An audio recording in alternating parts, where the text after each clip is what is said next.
This is London. His Majesty King George VI.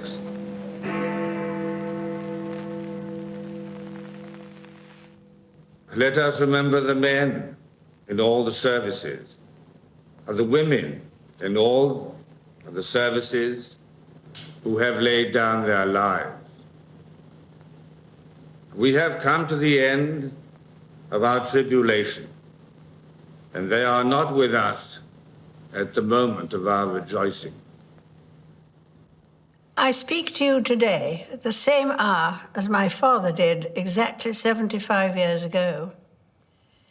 His message then was a salute to the men and women at home and abroad who had sacrificed so much in pursuit of what he rightly called a great deliverance.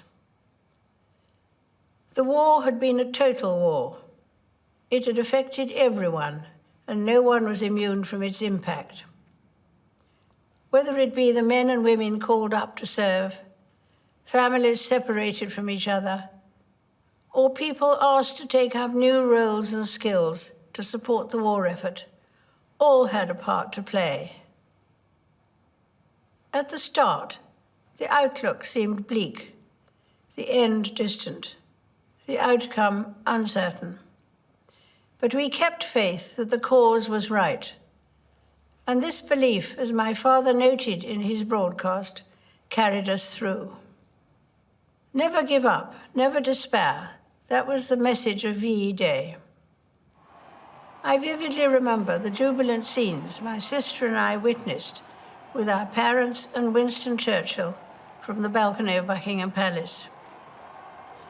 The sense of joy in the crowds who gathered outside and across the country was profound. Though while we celebrated the victory in Europe, we knew there would be further sacrifice. It was not until August that fighting in the Far East ceased and the war finally ended. Many people laid down their lives in that terrible conflict. They fought so we could live in peace, at home and abroad. They died so we could live as free people in a world of free nations. They risked all so our families and neighborhoods could be safe. We should and will remember them.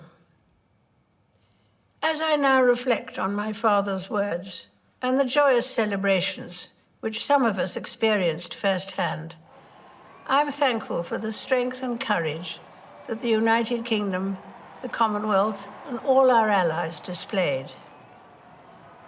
The wartime generation knew that the best way to honor those who did not come back from the war was to ensure that it didn't happen again.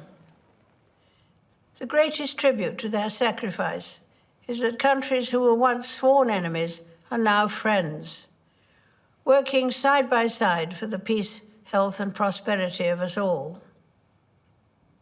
Today, it may seem hard that we cannot mark this special anniversary as we would wish. Instead, we remember from our homes and our doorsteps. But our streets are not empty. They are filled with the love and the care that we have for each other. And when I look at our country today and see what we are willing to do to protect and support one another, I say with pride that we are still a nation those brave soldiers, sailors, and airmen would recognize and admire.